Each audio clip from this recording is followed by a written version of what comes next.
call the Thursday, March 3rd, Forest Lake School Board meeting to order. Please rise for the Pledge of Allegiance. I pledge allegiance to the flag of the United States of America and to the republic for which it stands, one nation, under God, indivisible, with liberty and justice for all. Yeah. Member Clerk, will you please take a roll call? Member Corcoran is absent. Member Kettle. Here. Member Landstrom. Here. Member Rayfield. Here. Member Tyson is here. Member Peterson. Here. And Member Luzner. Here. Thank you, Member Clerk. With that, I would entertain a motion to approve tonight's agenda. So moved. Second. Motion and a second. Any discussion? Hearing none. All those in favor signify by aye. Aye. Motion passes. All right. Scheduled and unscheduled visitors. We have a listening session. Member Rayfield. Yeah, so we had a concern about our bus garage and the work environment there, and trouble, and that may be being one of the reasons we're having trouble keeping drivers. There is concern about the whole cancel culture and concerns about a teacher asking for clarification on whether a parent wanted student present during Black History Month topics. We had concerns about mask mandates and CRT. More discussion about masks and CRT and the Parents' Bill of Rights, which is originating in the Senate. There are concerns about what kids are hearing and experience and the influences that might be negative they might be seeing, and homeschool parents supporting ending the mask mandate and concern about classroom visitation policy. Thank you, Member Rayfield. I do have one green card tonight. As a reminder, if anybody else wanted to speak, now would be the time to turn in the green card. Diane Miller. All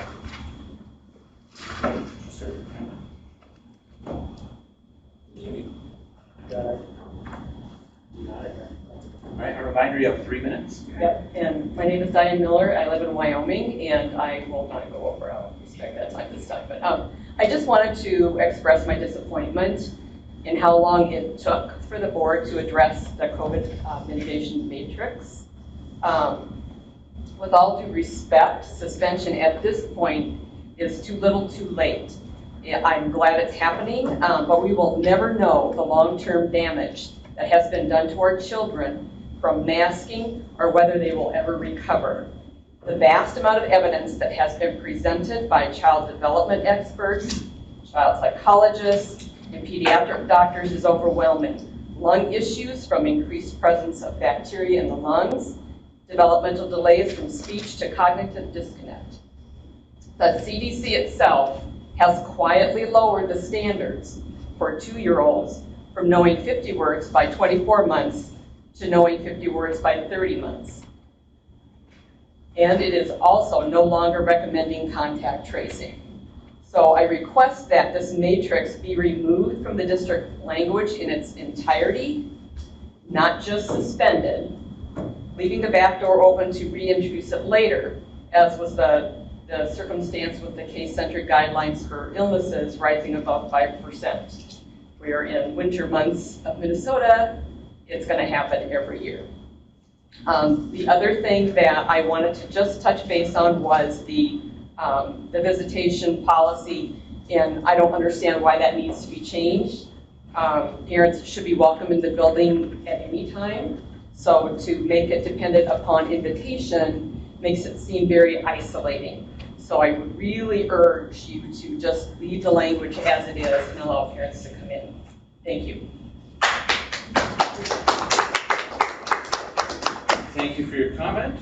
With that, we'll move on to student achievement. Principal Lang. You want to talk right away?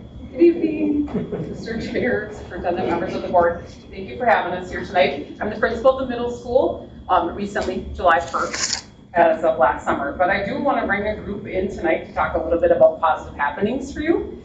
The group that I'm bringing in tonight is all 7th and 8th grade students who I will say, as I'm talking, why don't you all come on in because they need to fill in because there's a gaggle tonight. So I sent the call out, come right behind me, you guys. Come on in, don't be afraid. I know it's weird because you have people behind you and in front of you. Can I interrupt you just a second? Yes, If sorry. anybody wants to take pictures, you can just go up on the other side if you want to get a better If picture. parents or anybody wants to, you guys want to line up behind me, however you want to prepare. Keep coming in. Yeah, fill in. We're okay. Okay, thank you. I'm gonna move this forward just a second. Is that okay, Tim? Okay. So tonight, what we're gonna do, so the reason I wanted everybody to come in, because I put the call out for our team here behind me. They have been practicing since what date in December? Way long ago, December 20 something. Okay, so what they've been doing was preparing for their musical, for the middle school musical.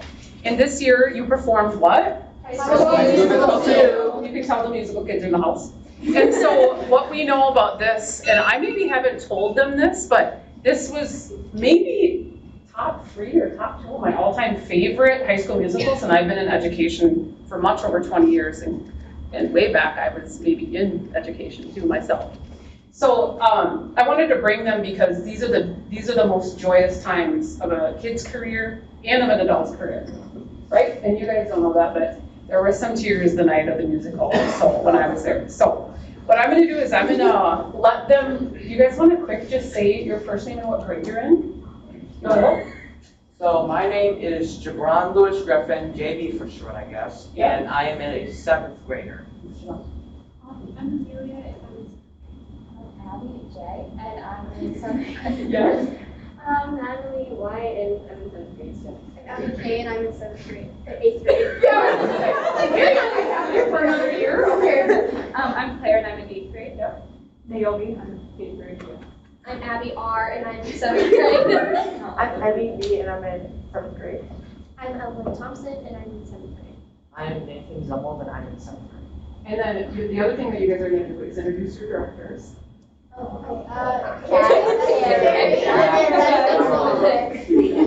what I'm gonna do is back away, I'm gonna say, I think you guys can hit play on your speaker, and then are you all right? Yeah. I'm gonna back away. Whoever has your solo first, like Tim, like come here.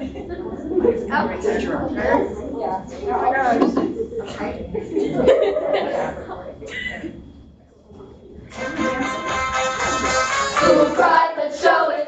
We're champions, we know it. Wildcats are the best. Red, white, and gold. When it's time to win, we do it. We're number 1, we proved it. Let's live it up, party down. That's what the summer's all about. The summer that we wanted, yeah, we finally got it. Now's the time we get to share.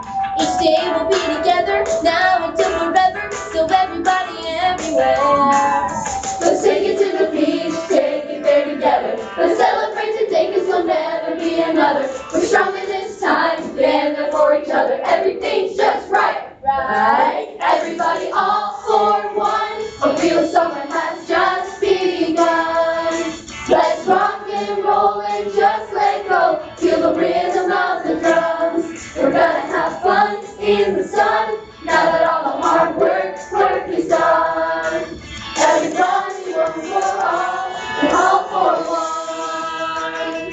All for one, all for one. Come together now, we're even closer. That's the way it's meant to be. Ooh, it's been exciting time, and time to party. You and anything but me. Let's take it to the beach, take it there together. Let's celebrate the day, cause there'll never be another. We're stronger this time, together for each other. Everything's just right. Everybody, all for one. A real summer has just begun.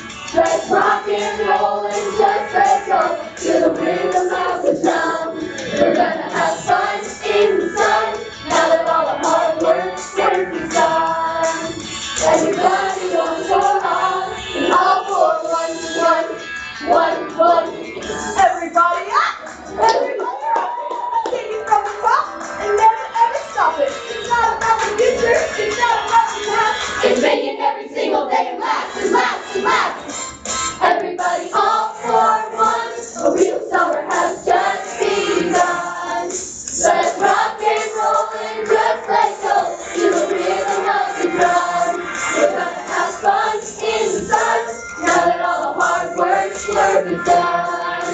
Come on, everyone, let's dance. Come on, don't let the moment pass. Let's make the party last. All for one, all for one.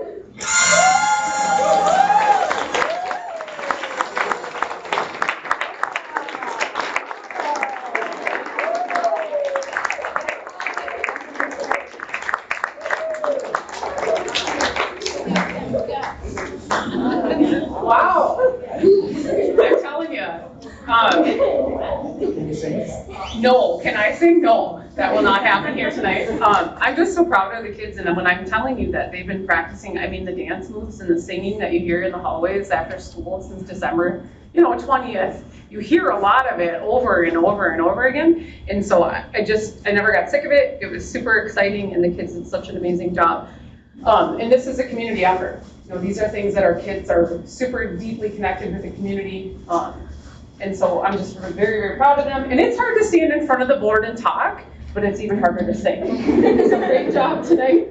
I was trying to think if we needed any other updates tonight, but I think you guys did such a great job that I'll kick you loose and you don't have to stay.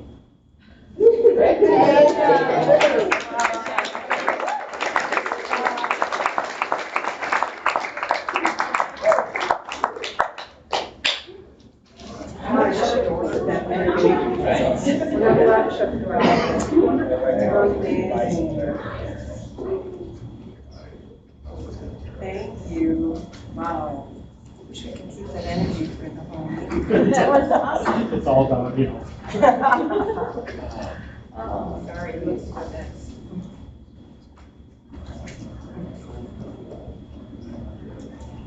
All right.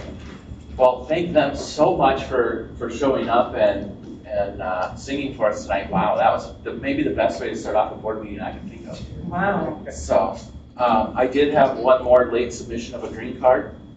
And so at this time, I guess we'll hear from Ben Garbus. Garbus? Yep. All right, thank you, Ben. Timer. You got it. Thanks, guys. Good evening. So earlier in listening, just to recap here, I just want to add that kind of speaking towards all of the mask policies, looking at specifically the definition of child abuse. Child abuse and neglect are defined by the federal and state laws. That at the state level, child abuse and neglect can be defined in both civil and criminal statutes. The public represents the civil definitions that determine the grounds for intervention by state child protective agencies. At the federal level, the Child Abuse Prevention and Treatment Act, CAPTA, has defined child abuse and neglect as any recent or failure to act on the part of a parent or caregiver that results in death, serious physical or emotional harm, sexual abuse, or exploitation, or act or failure to act that presents an imminent risk or serious harm. So that last part there of serious harm is the real concern here, especially with all of these studies that have been coming out. We started our communication, I believe it was January 25th or something like that, noted that unacceptable, we're here today, and it's still not officially removed from the curriculum or whatever you want to say. So that's just not acceptable. The amount of time that this needs to take is like that. Done. We're done with this stuff. So I have reported to you, child abuse is being done on our children. So for you all to not act and refuse to do your jobs, again, I expect resignations immediately for putting our children in harm's way and not allowing us to act. Mr. Jeff Peterson, I know specifically you had made the comment about thanks for your input. This is after I supplied all the information. You had said, thank you for your input. The removal of masks does not rise the level of emergency, in my opinion. Therefore, I will not be calling an emergency board meeting. This matrix is on the agenda for March, and that was February 8th. That was just 2 days after the last meeting that I had to come to tell, all this kind of stuff. After I ended up finding out tonight what kind of meeting was, all that kind of stuff, I thought there's another board meeting at like the 17th. there's communications and stuff that we would have had. I didn't even know that there was, you and I, Steve, had talked, I think, prior to that. And it would have been simple right there to say, hey, we've got another meeting. We could maybe bring it up then. This is unacceptable behavior. What are you doing still here? Remove you from your seat and everyone else. I apologize, guilty by association. This is the way it goes. That's basically all I have to say. And if you will not remove yourself immediately, then I'm pretty sure a lot of us are going to make a Thank you. point to. Your 3 minutes is up. Thank you. Thank you very much for listening to me. All right. With that, we'll move on to reports. As reported last month, reports were submitted by email, so if anybody has anything they'd like to share about their report, now would be the time. Otherwise, reports will be included in the minutes. Seeing none, we'll move on to the superintendent report. Dr. Mansky. Thank you. We'll pull up a few slides here and I'll work through them. Can you want to grab the lights, please?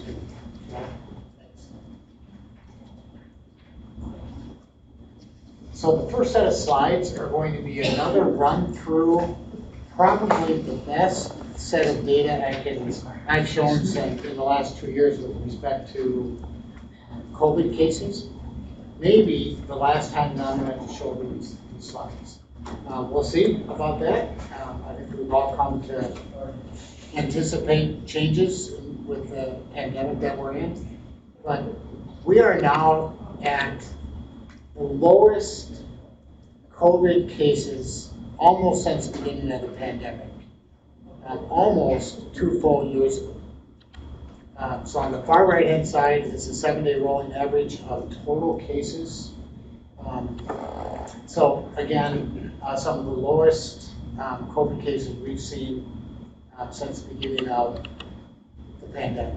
This is the test positivity rate. And again, you can see the Omicron surge on the right, huge amounts of testing, and now below 5% and dropping almost daily with respect to test positivity. So we are in a situation where there is very significantly less COVID in our community and in our district, as is evident by the 7-day rolling average and the test positivity. What information? Where is this coming from? Excuse me. And then Please here don't you can interrupt. also see cases on hospitalization and ICU rates.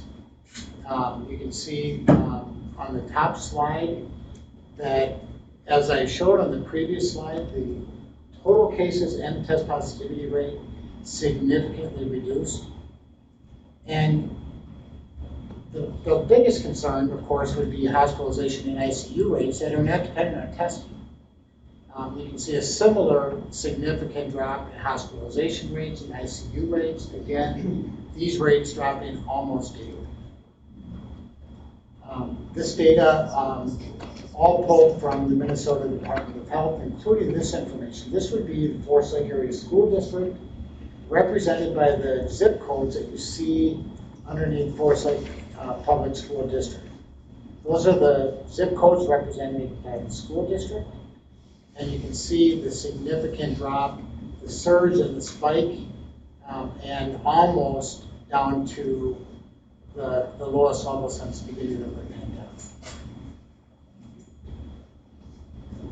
Moving outside of the Minnesota Department of Health data, you can see data here from the Met Council and the Metro wastewater data. Again, the Omicron surge and significant drop over the last several weeks, and really the last month. A month ago, we were super high. We had COVID at almost the highest point in the pandemic. 3 weeks ago, still high. The last 2 weeks, just a dramatic drop to the low rate that we see today. So what does that mean with respect to where we can go and changes we can make as a district? We've got the COVID mitigation metric on the agenda, future or coming up later in the meeting. We are now in a position to allow visitors back in school, so parent visitors, other visitors back to pre-pandemic visitor policies and welcome visitors and parents back into schools for volunteering, being involved in classrooms, helping with PTOs, PTAs, helping on field trips. All those things are now back open, which is super exciting for me to announce and for us to be at that point as a district. As I mentioned, mask requirement and guidance changes will be dependent on your action on Agenda 8.2. We will continue to provide information for our families on COVID cases. We've had one student reported case this week. So you see the data and the low cases, and we're almost non-existent with student reported cases. We had a total of, I think it was 4 total cases reported last week. You'll remember at the height of Omicron and the pandemic, we were reporting over 70 cases a week. So a much better situation throughout our schools. CDC guidance will be followed for positive COVID cases with respect to quarantine. Student and staff are asked to stay home if not feeling well. That would be our advice even before the pandemic began. COVID test kits for families and staff that need or want a COVID test, those are readily available from the district, free of charge. Vaccine information for families that want vaccines for their kids is available on the district website. Of course, standard health hygiene is still expected for all staff and students. So those are mitigation changes that we will begin to see immediately beginning tomorrow. Transitioning from COVID updates, a quick update on the legislature. We got another budget forecast this week where the state budget reserves and fund balance moved from $7.7 billion to $9.25 billion. Keep in mind that in the legislature will say that these are really one-time dollars that the legislature has to work with. They will have their legislative arguments, bills, and debates on what to do with these dollars, whether it's supplemental spending bill or tax reductions, rebates, whatever the legislature decides to do with these dollars. But this is a bonding. And in a bonding and policy year, we wouldn't expect a supplemental budget bill. But with these kind of reserves, we are, I think it's fair to expect some form of a supplemental budget bill. Education is the largest expenditure at the legislature. So it's fair to expect some increases in education funding, whether that's special education cross-subsidy relief or transportation bills. You can see here the House Files 917 and Senate File 408 is our transportation sparsity bill. We're hoping to get some action on that. If not, ongoing increases on per pupil funding.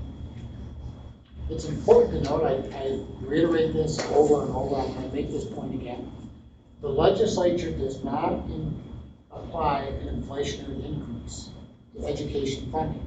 So the dollars we received last year, or the year before, before they set this biennial budget, does not have an inflationary increase. So any increase to per pupil funding is often portrayed by the legislature as increases to education, not an inflationary increase. We know inflation this year is running hot, between 5, 6, 7%, and a 2% increase on per pupil funding is greatly appreciated, but doesn't begin to make up for the cost pressure, the increased pressure on costs in the district. Quick update on graduation. We have all suffered through inclement weather when we'd love to be outside in the high school stadium. And when I was at the high school, many years we ended up being indoors in the high school gym and suffered through tremendous heat and uncomfortable conditions. Last year might have been the hottest ever, running perhaps at a dangerous level. So this year, we've reserved Aldrich Arena. In the event that we need to move indoors, we will plan to be outdoors in the new Ranger Stadium. Wouldn't that be beautiful on a 75-degree breezy evening in June? We keep our fingers crossed. So we had to, in order to reserve Aldrich, we had to move graduation from Friday, June 10th to Thursday, June 9th. That's been communicated with high school and community school families. And the senior all-night party is ready to make that adjustment as well. So graduation is now scheduled for 7 p.m. June 9th. You've seen that in my weekend update. And if weather is difficult or not allows us, the weather doesn't allow us to be outside, we will all drive our cars and move our kids down to Aldrich Arena in White River. It'll be strange to have a Ranger graduation in White River. But that is the plan until all facilities funding allows us to air condition the high school gym. That is scheduled for 3 to 4 years out, so this is a temporary. Can I ask you a quick question? Sure. So if it's at Aldrich, do we still have, generally when we have it at the indoors, we have to limit the tickets? Is that still the case with We'll Aldrich? have more tickets available at Aldrich than we do when we hold it indoors in the high school. Great. And we're not going to be looking into the sun this year, right? If we're outdoors, no, we will not be looking at the graduates. Yeah. But their parents want us. Kids are tough.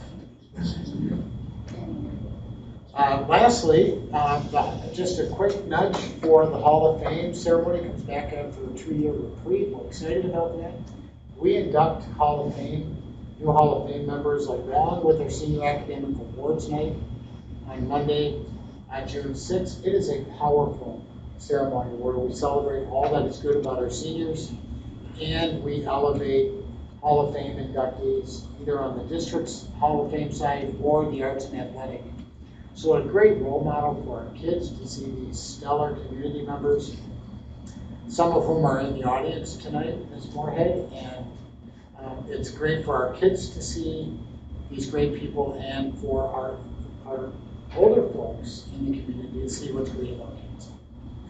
If anybody in the community has folks that they want to nominate, March 18th is our deadline. Please go to the district website and fill out a nomination form and get those submitted before March 8th. And that concludes my report. Thank you, Dr. Massey. Do you have any questions, comments? Dr. Tyson? I have a question. Are we still getting the vaccine clinic? Yeah, we held the clinic last Saturday. Oh, it was last Saturday, okay. And we had about 50 community members, parents, kids, and took advantage of that.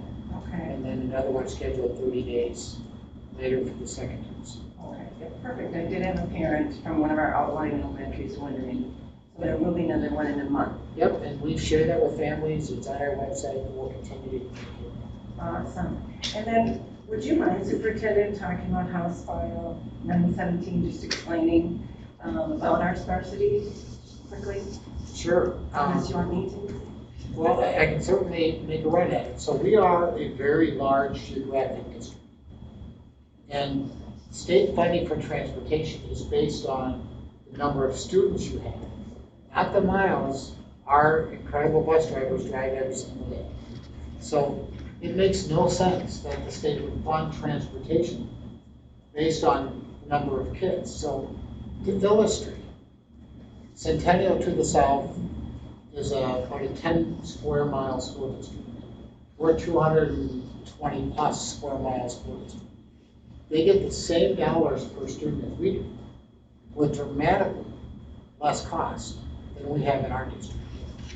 So the state has allocated or created a sparsity subsidy for districts that have this cost, but that still leaves us significantly short of covering the cost. A number of years ago, we got some movement on our lobbying efforts, and they funded 18% of that additional deficit. We're asking through these bills for the legislature to move 18% coverage of that deficit to 70% of that deficit. So those are the specifics of those two, House file and Senate file. Right, and because of the deficit, we pay 1 million out of our general fund to run their buses when that could be. That's right, and that's all general fund dollars that other districts get to allocate to all sorts of general operating costs, teachers, supplies, resources. Well, thank you. Have any further discussion? Thank you, Dr. Massey. We'll move on to the consent agenda. Item number 7, do we have a motion to approve tonight's consent agenda? So moved. Second. Motion and a second. All those in favor signify by aye. Aye. Motion passes. We'll move on to action items. 8.1, Forest Lake Area School retirements. Do we have a motion? So moved. Second?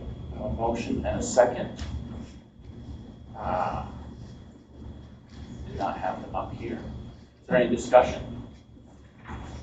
I did get them up. Go ahead. Sorry. You know, we really wanted to recognize both of these retirements and thank them for their years of service.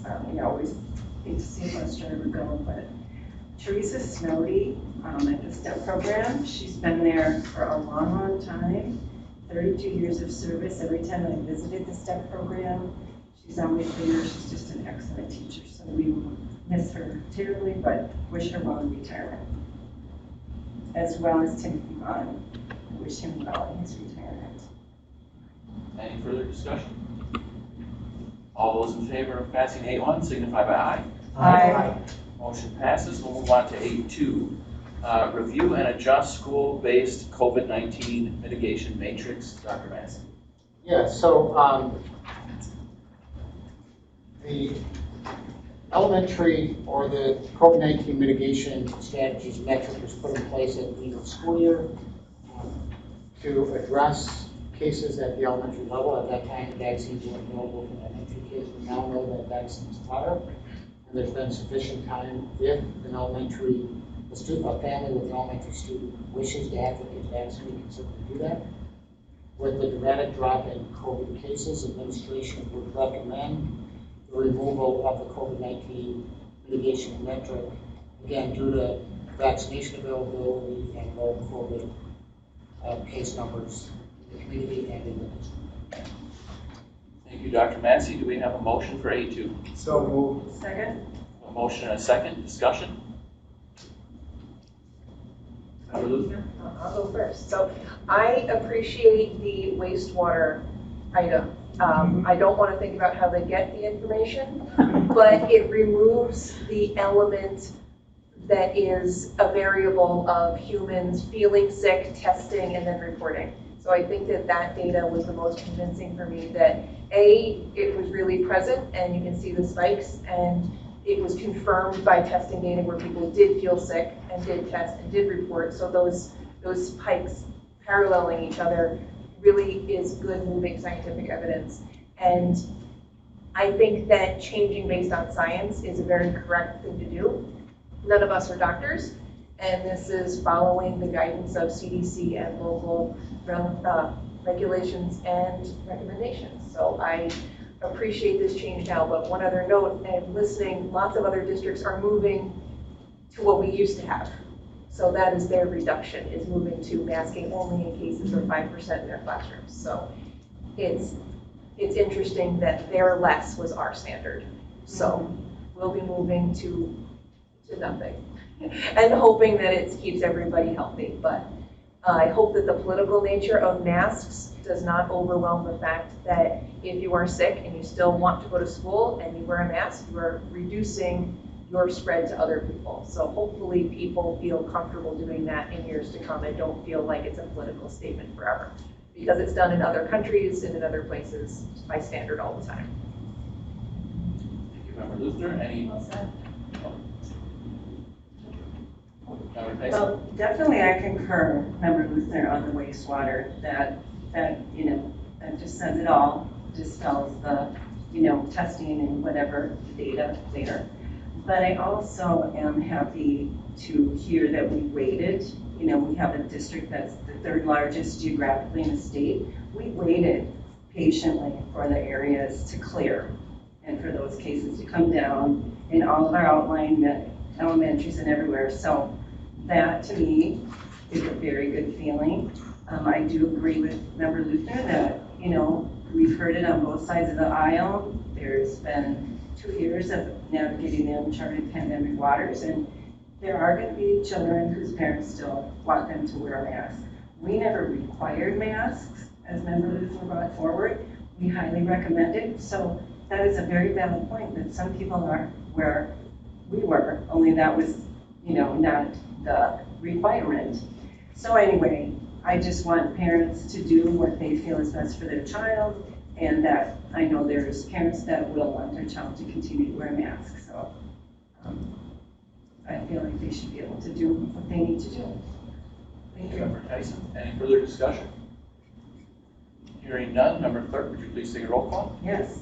Member Kettle. Aye. Member Landstrom. Aye. Member Rayfield. Aye. Member Tyson votes aye. Member Peterson. Aye. Member Luther. Aye. And Member Corcoran's absent. All ayes. Motion passes. We'll move on to 8.3, donations. Member Kettle, would you like to read the donations? I would like to do that.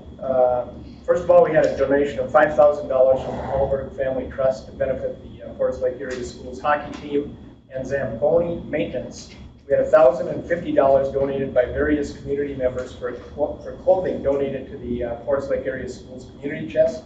We had $1,000 from the Forest Lake Blue Line Club as payment toward a boys hockey jerseys and socks.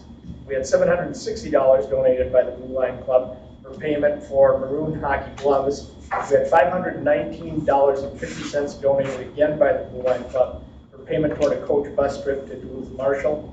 We had $432 donated by the Drolson Family Foundation for Youth Service Club t-shirts.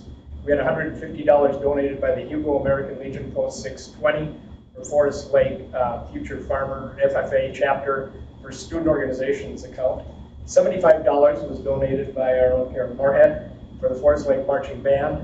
$20 was donated by Target Corporation Cyber Grants for the Lino Lakes Elementary STEM School.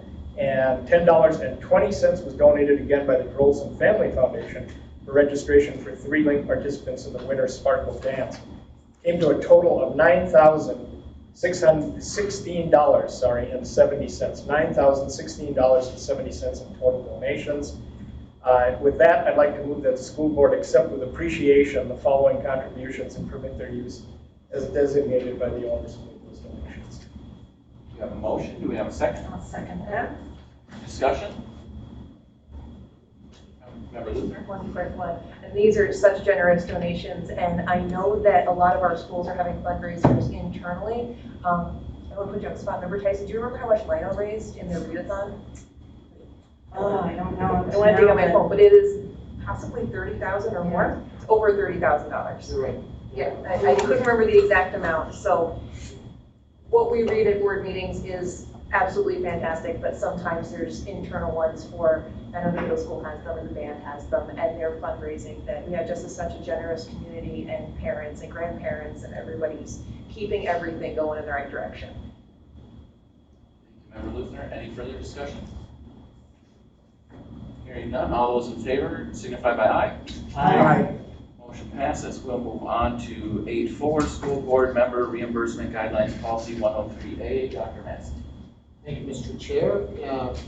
The purpose of this policy is to signify the practice of the school district to reimburse board members for expenses incurred in travel where such travel is to represent the school district as a board member. Really, the only change you'll see here is updating the actual amount. There was an error that was identified, and that error is corrected with that administration recommends. What is your pleasure with 8.4? Move to approve A4. Second. We have a motion and a second. Discussion? I would just say that I think having those numbers in there are kind of redundant anyway.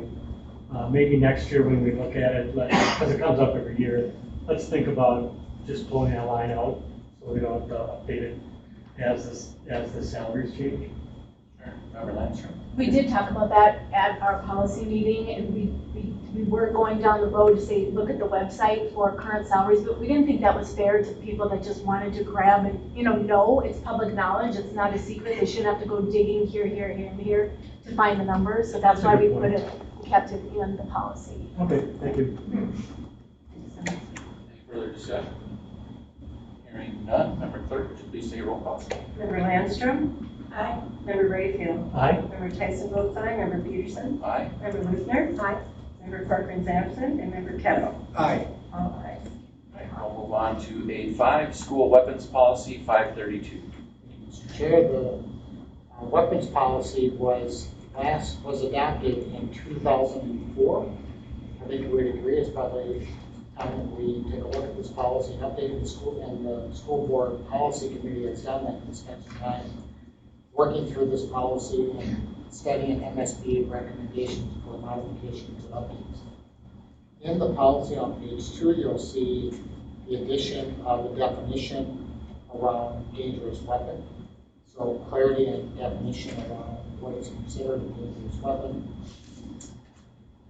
You'll also see on page 4, obligations, spelling out the requirements of building principles, obligation for referral to those with dangerous weapons to criminal justice or juvenile delinquency systems by way of requirement and statute.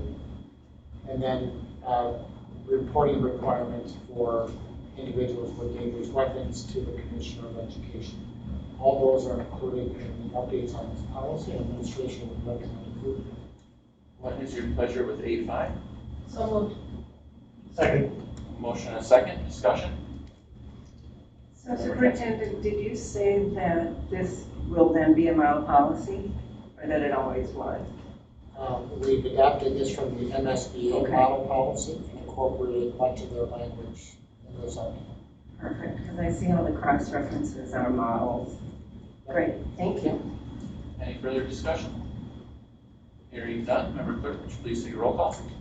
Member Rayfield? Aye. Member Tyson votes aye. Member Peterson? Aye. Member Luzner? Aye. Member Corcoran is absent. Member Kettle? Aye. And Member Landstrom? Aye. All ayes. We'll move on to 8.6, School District Testing Plans and Procedures Policy 614, Dr. Maskey. The policy committee spent time reviewing the current testing policy and also studying the MSB updated model policy. And with all of the dramatic changes over time in state testing requirements, the policy committee is recommending, as is administration recommending, that we essentially replace the current policy with the one that is listed here, now 614 as the new school district testing plan policy. The policy includes 6 or 7 different pages of specificity around testing, as well as requirements for testing administration. Administration recommends approval. What is your pleasure with Policy 614? So moved. Second? Motion and a second, any discussion? I would just say that it looks great. It looks really well done. We appreciate all the work that the policy committee did on this. Any further discussion? Hearing none, Member Clerk? Member Tyson votes aye. Member Peterson? Aye. Member Luzner? Aye. Member Corcoran is absent. Member Kettle? Aye. Member Landstrom? Aye. And Member Rayfield? Aye. All ayes. Motion passes. We'll move on to 8.7, Second Budget Adjustment Fiscal Year 22, Director Martini. Thank you. Good evening, board members. Each month, the Finance Committee reviews the revenues and expenditures for run rates, and we've got 2 adjustments that result from that. Paige Albrecht has forwarded us an outstanding improvement in the food service fund balance. We're looking at almost $178,000 of improvement. We'd like to increase the revenues by $1.2 million and expenditures by $1 million. On the general fund side, we've got new federal sources that are related to capital expenditures. So we would urge your approval of those adjustments. What is your pleasure with 8.7? Move to approve? Second. Discussions or questions for Director Martini? Well, that's excellent news from our director, and especially through the food service, so I just approve this. Quite a shift from the last Yeah. year in food service. Absolutely. It's actually a result of increased participation. And Chrissy and I have been able to verify that the revenue is right on track, so we're excited about this change. Any further discussion? Thank you, Director Martini. Thank you. Clerk? Member Peterson? Aye. Member Luthner? Aye. Member Corcoran is absent. Member Kettle? Aye. Member Landstrom? Aye. Member Rayfield? Aye. And Member Tyson votes aye. All ayes. We'll move to 8A, recommendation to award bid for re-roofing at Forestville Elementary and the Transportation Building. Director Martini. Thank you. We opened bids on January 27th. They were higher than we anticipated, and most of that was, supply chain issues and increased costs. So we asked Atkins Association to go back, get some deep reviews from the two lowest bidders. They did that. We brought it to the Building and Grounds Committee. Those folks ended up reviewing, and subsequent to their support, I actually engaged a little more with Chair Peterson because of his background. He was really curious, since the lowest bid after McPhillips was $145,000 higher. Are we getting the same materials? Are we going to have a similar experience than we've had in the past with the other bidders? So we had Joel dig even deeper. McPhillips did the work a year prior at the Education Center, and we are confident from our experts' investigation that we should move ahead with these folks. So we recommend McPhillips Brothers in the amount of $728,240. What is your pleasure with 8A? So moved. Second? A motion and a second. Discussion? Where is that company from? Based? It's the same one. Member Tyson? Go ahead. I just wanted to add, because I remember, as Jeff is in the committee, that we talked about that quite a bit, and the risk, like we all know, is that the cost could just continue to accelerate, because we talked about maybe postponing, but we have two buildings that need help, and if we don't do it now, costs are just going to accelerate. Absolutely true, and it's almost to a point of cliche. You can pay them now, you can pay them a lot more later. I just wanted to add and thank the Buildings and Grounds Committee for all their work, and for Director Martini. I think it's important to really do the granular detail of everything and use a critical eye, and so thank you for that work. And I'd also like to thank you for the additional research. I know that Yeah. sometimes it's burdensome, but when you're spending that much money, I wanted to make sure we were getting what we were paying for. So, all right, with that, any further discussion? Hearing none, Member Clerk? Member Luthner? Aye. Member Corcoran is absent. Member Kettle? Aye. Member Landstrom? Aye. Member Rayfield? Aye. Member Tyson votes aye. And Member Peterson? Aye. With that, we'll move on to 8.9, approve the 2020-22 food service agreement. Dr. Benson. Thank you. I'm pleased to bring you tonight a recommendation for your approval for an increase in the second year of the food service agreement. This was initially ratified for the 2-year contract with a reopener clause in the event that the legislature awards more or allocates more resources to the school district. That indeed happened. We had that reopener conversation and are happy to ask for your approval of a 2% increase in the second year, which is the 2021-2022 school year for the food service employment. Administration would recommend approval. What is your pleasure with 8.9? So moved. Second? Motion and a second. Discussion? Member Luthner? Just happy that those funds are there. Do you think that reopen clause will be the norm going forward? I'm not so sure that it's the norm. Usually we have a better prediction on where we're going to be at with the state. Sure. There were so many variables at play at that time as we were in the height of a downturn in the economy and the pandemic that it was just, there was so much uncertainty. And we got just from a negative budget forecast to a significantly improved budget forecast in a short period of time.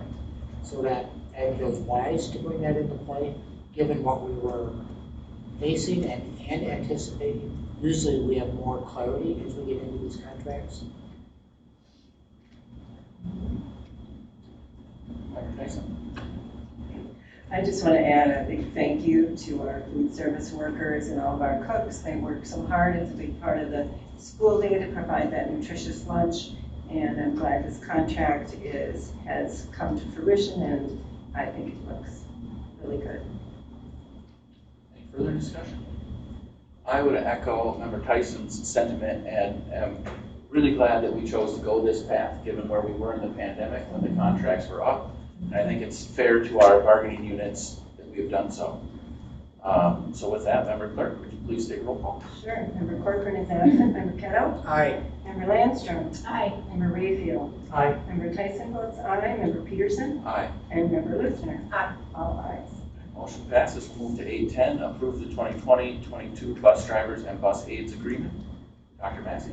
Thank you, Mr. Chair. In a similar fashion, we had the same wage opener for the bus drivers and bus aides and their agreement. And we engaged with the bus driver and aides around that reopener and have a ratified tentative agreement for a 2% increase in the second year, which is the 21-22 school year. Administration would recommend approval. And I would add that much like the food service and our other groups throughout the district, teachers, paraprofessionals, all of our groups, and our bus drivers, we all know the challenges we've had with transportation. We have an incredibly dedicated, loyal group, a talented group. And it's exciting that we have this opportunity, and again, administration would recommend. What is your pleasure with 810? So, Second? I have a motion and a second. Discussion? Member Luther? For the minutes, almost exactly what we said for last time. I'm really glad that we have the funds. I'm really glad that we had the foresight to put the clause so that we could reopen. And it's good that we're able to come back and make good on all the promises and that the group sticks with us. Member Tyson? Well, and I just think that the bus drivers, as well as the cooks, everybody through this 2 years of the uncharted waters of the pandemic have just risen above and beyond, you know, driving bag lunches out to the farthest parts of our district, and just can't thank everybody enough. So early in the pandemic, when we weren't in school, there were a lot of people saying, well, we can save a lot of money by laying off all the bus drivers in the community. And it's like, no, we need to keep them because then they won't be here when everything turns back on. And I'm really glad that we were able to hold that line, and since you're here, but there were a lot of public comments saying, well, we shouldn't be doing this. And we're like, no, we'll find a way. And they're like, you're paying people to stay home? Like, yes, because if you don't, sometimes people disappear. And people did still disappear, but we still have enough to get almost all but 10 busloads of kids every day. Yesterday, just one. And just look at how they helped with the food program when kids were stuck at home, and we needed to get that food out. Thank goodness for their availability. And he continued to provide a service for our families and our kids. And we do have a lot of students that live in very remote areas of our district that don't have access. So that was a huge lift and a very important role. I just want to add one thing. I think in reading, the media, I think our frontline workers, those people we all just talked about, seem to get minimized sometimes. I mean, they talk, and right in some respects, right? We talk about the medical field and all of that, but I mean, these people are as much frontline, I think. Absolutely. So we thank them very much for their work. Any further discussion? I couldn't echo the sentiment more. Dr. Massey and I went to the bus garage one morning to thank all of you, and for those of you in the audience, I appreciate all the work, and it's been a heck of a 2-year period, so I hope we're done with it. And with that, Member Clerk, please take a roll call. Absolutely. Member Kettle. Aye. Member Landstrom. Aye. Member Rayfield. Aye. Member Tyson votes aye. Member Peterson. Aye. Member Luther. Aye. And Member Corcoran is absent. All ayes. Motion passes. We'll move on to new business. The first reading, public and private personnel data policy 406. Dr. Massey. Thank you, Mr. Chair. The purpose of this policy is to provide guidance to school district employees as to the data the school district collects, maintains, and maintains regarding its employees, volunteers, independent contractors, and personnel. Again, this is the first reading, so I would encourage you to spend time reading through some of these changes recommended by the policy committee. Largely updates to language and additional language to bring clarification and clarity. Can I get a point of clarification? Just to make sure, because we've got a lot of people.